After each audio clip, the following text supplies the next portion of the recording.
Hi guys, welcome to the show Maraha, and tonight we're looking at the Brooks Cascadia 15. So this is a trail shoe, an ATR alternating terrain. I like alternating terrain shoes. You can go basically anywhere in them. You can run on road, off road. So I found in my mix that I was kind of missing something there in the middle. So I have the OnCloud Venture, which is not as cushioned as some other trail shoes, and then I have the Hoka Challenger, which is a lot more cushioned.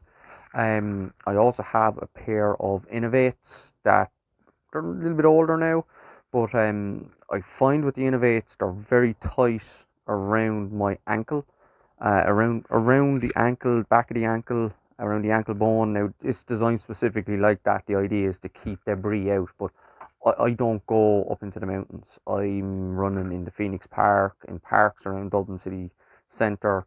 Especially this time of year, I'm looking for that bit of grip. Like I'm not trying to run up the side of a mountain. So, um, I wanted a shoe in that mid range like the Innovate that gave you a decent bit of cushion, um, for doing sessions on the grass in. So I have my Brooks Cascadias here. So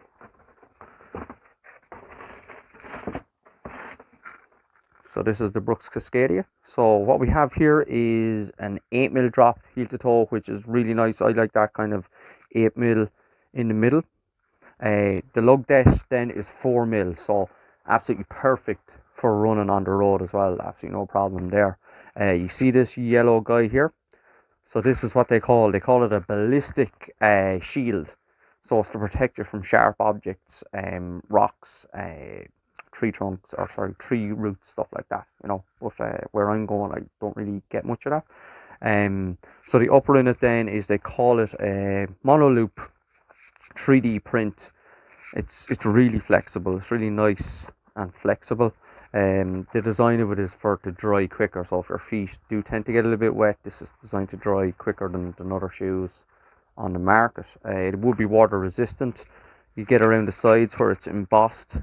You can see those overlays. That would be waterproof, but up here, this fine mesh here wouldn't be waterproof. It would be water resistant. And what else have we got in this? So you don't have DNA loft in this guy. You've BioGo DNA, which would be a slightly firmer type of foam than the DNA loft, but there's still plenty of cushion in this. So you need that little bit more protection, and the reason they use that foam is because it's a little bit stiffer. It offers more stability to the shoe.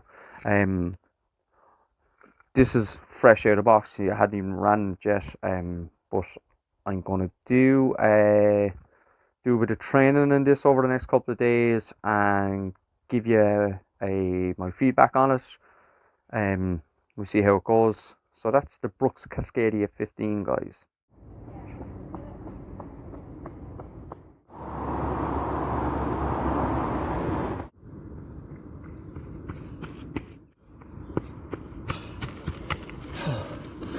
Oh, that was tough but enjoyable. Shoes are great. Let's go back to the Shumara and have a talk about it. Hi guys, and welcome to the Shomer Rahabiog. So this is Studio 2. It's actually under the stairs, or people of my vintage would call it the coal hole.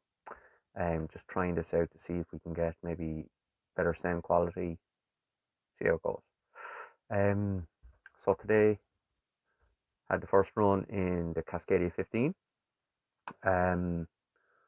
Did about 7 miles altogether. Did 3 by a mile around the pitches in Shawmore Park, which is flat.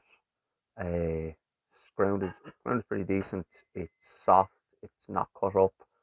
Um, but if you had just a regular pair of running shoes on, you would slip a little bit. So with this guy, nice 4mm lug there, no problem.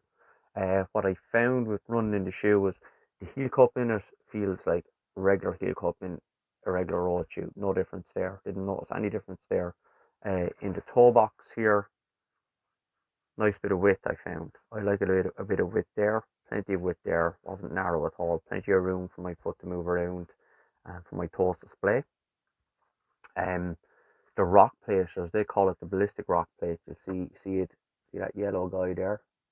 That's inside the sole to protect you from sharp objects and roots and what have you. Like, but what I found was that it made the shoe kind of a platform feel. Um, so the sole is flexible, but it's not really flexible, and it's kind of good for someone like me in a way because I normally wear a bit of stability in my shoes. So that plate in the shoe actually gives the shoe, even though it's a neutral shoe, gives it a decent amount of stability. And because you're running off road, and the ground is constantly changing, so the element of pronation is less. So if you do normally wear a stability shoe, you should be fine wearing the likes of this guy running off road, no problem at all. Um, it was the only thing I noticed, only kind of drawback, and it's not really a drawback. It's more the fact the way I run, in that I am a kind of a cloggy footed runner when I run slow, so I tend to slap the ground, especially with my right foot. So when I kind of run and do my warm up and cool down, you hear slap, slap, slap, bang, bang, bang. You hear me coming, like, you know. Um, and I just noticed it more than a regular road shoe in this guy, and that's basically the design of the shoe with the rock plate in it. Now, that's not the shoe's fault. That's just me being clunky on my feet. Um, but the comfort in the shoe was there. Like I said, I did three by mile. Took a nice long recovery, seeing her only trying to get back going again. Um, enjoyed the ride, very comfortable, not heavy on the foot. So I ended up running 7 miles out of the box, so it's brand new. No hot spots, no real complaints. Like the one little issue there is not a complaint; it's just more of an observation. I've had that with other shoes as well. It's me more so than the shoe.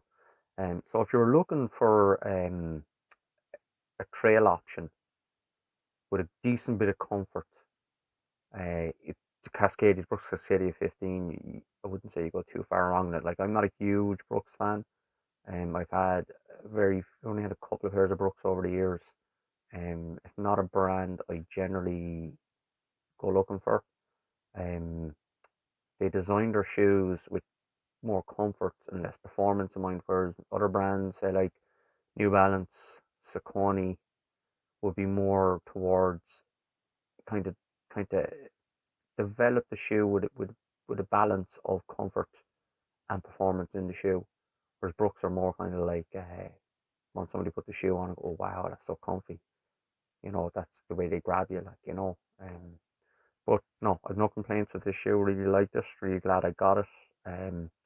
So what I'm gonna do is, like, it's only the end of January now, so there's gonna be another 2 or 3 months of wearing this type of shoe, training on the grass.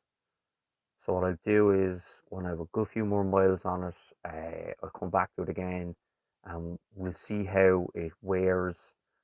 See if I come across any other issues. I'd like to get up to maybe running 12 mile in it in one run to see, you know, how my feet feel in it, like, you know.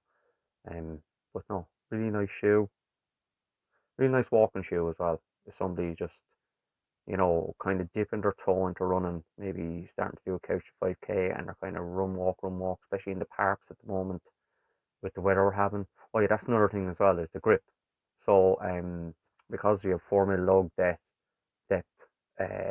like with regards to with frosty this morning. Now I went out later in the day, but there's still the odd patch here and there. Like the likes of this guy will give you that extra bit of grip that some road shoes won't. Okay, so that's another thing to keep in mind. Okay, so that's the Brooks Cascadia 15, guys. Um, Thanks for calling in. See you again soon.